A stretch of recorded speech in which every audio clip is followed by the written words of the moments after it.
Hey everyone, welcome to another video, and in this video we are going to look at my resume.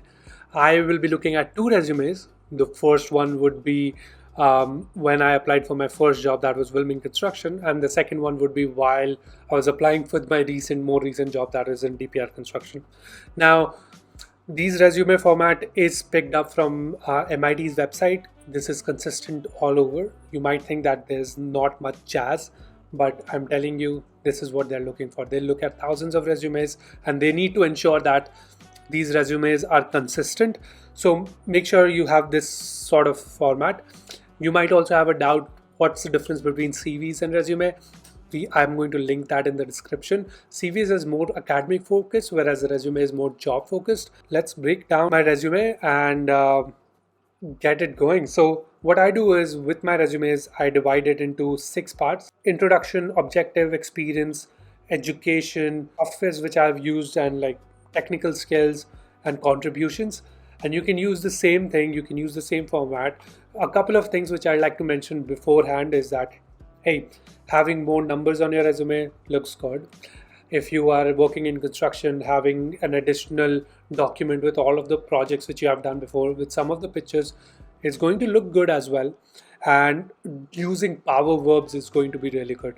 I'm going to leave a link in description, which is a PDF with all the power verbs on Gradical's website. You can check that out. Power verbs are these words which you should use on your resume. It's going to make an impact on your whole document. Okay, first things first, we shouldn't be using any of the pictures. I've seen people using pictures on their resume. It's not good.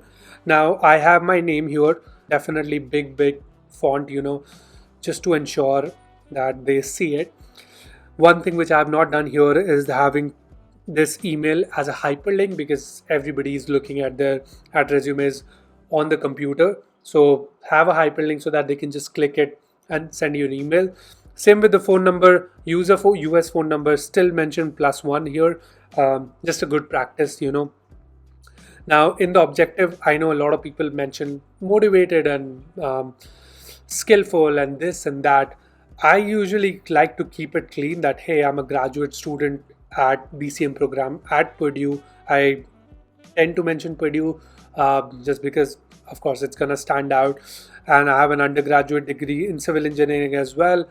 I'm looking for a full-time position in May 2019. The reason why I mentioned time in my first resume was because whenever you're graduating, you need to tell the company that, hey, you can start by this time.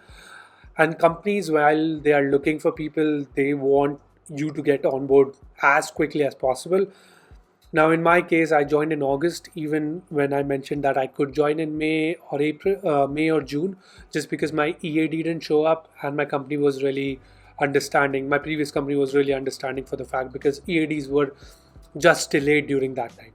So I mentioned that, just 2 lines, don't want to take up too much space from my resume. Now, looking at the experience, first of all, you also want to indent everything perfectly. Everything should be in 1 line. Neatness is one thing which a lot of people look at.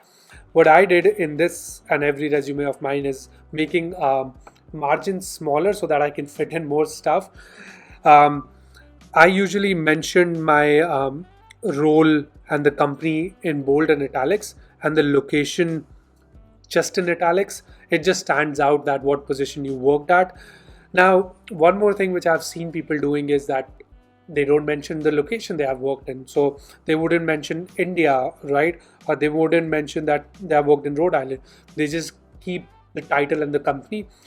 I like to mention it because sooner or later it would come up that, hey, this person hasn't worked in the US. So you need to show that you have work experience in India and maybe in the US.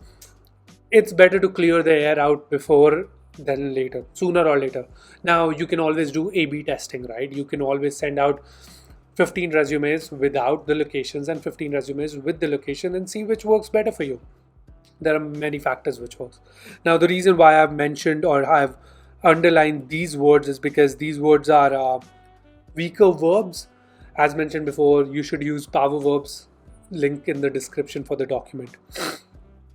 Now, I mentioned the intern position, I mentioned another intern position, I mentioned the time I've worked with.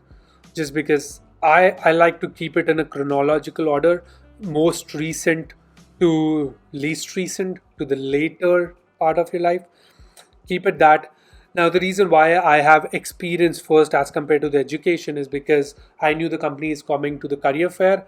So I also mentioned May 2019 at Wilming Construction. Just a personal touch, just looks a little nicer. So I knew that the company is coming at career fair. So they knew that I'm studying at Purdue already. There's no reason for me to mention that first. I'd rather mention my relevant work experience first. So I mentioned all of my relevant work experience. Now I did have less internships or very similar internships in India. So I included my risk management and tunneling project. It was a thesis, but I did some qualitative research which included me or which made me like communicate with a lot of people and figure out like how do they do construction in Sweden and in India and get that thing going. So I did this, all of my work experience right here, my education. Of course, I'm gonna mark what when I'm graduating. This is important to mark like when I'm graduating, just because they need to know. You shouldn't say when you started. Here it's class of 2019 and not class of 2012, right? Like I think in India it's class of 2012 when you started, but in the US it's class of 2019. Just another thing for you. I mentioned that I've done CM, civil and infrastructure engineering, important. And then in technical skills, I've mentioned all of the softwares which I've used. Now, a lot of people fear that, hey, I don't know this software professionally. So should I be mentioning that or not? If you even have taken one class, mention that software. This software is going to help you stand out in the automated tracking software for the recruiting websites. So it's important you mention all of the softwares. Now, of course, you can modify it accordingly. Like, hey, this company requires a software which is different than this company. So you could do that.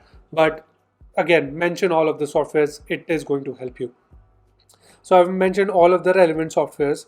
And then in contribution, of course, my biggest contribution is being a YouTube content creator. So I've mentioned that, and I've mentioned the timeline of that as well. They need to know. Now, Habitat for Humanity is another thing which is very relevant in construction industry. So I've mentioned that as well. Now, let's look at my other resume, that is my very recent resume, and how things have changed while I was graduating and while I was working as a project engineer and I was switching to a similar role. So this is what you see right now is my most recent resume. And again, I have my Gmail address right now. I would recommend, because if you are still in college, use your edu email. That's the best. I was too lazy to get an alumni email, so I haven't gotten that, but I'll get it soon. But I just used a Gmail email. That worked for now. But I would recommend using edu email. Again, hyperlink this, add a number. I added the address because I wanted to tell them that I'm working in Phoenix and the position was in Tucson. So they know that I'm still in Arizona and I could move really much quicker as compared to if they would hire somebody from the outside. So in this case, I mentioned education first because I knew internally that a person from Purdue, a Purdue alum is going to look at my resume.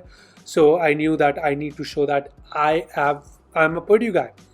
Now I reduced it to I reduced my objective to one line just because I needed more space to show that I have worked my experience. I needed more space to show my work experience. So that's what I did. Now you're looking at timeline when you graduated, similar to last time. Now in my experience, I mentioned clearly that I was a project engineer at this company in Phoenix, Arizona. Very relevant.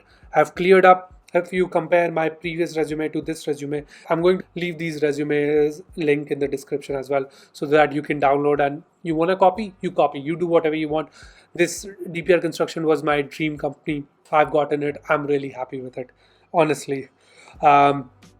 So I got in August 2019 to present, I've been working there. I've underlined all of the numbers which I could include in my job.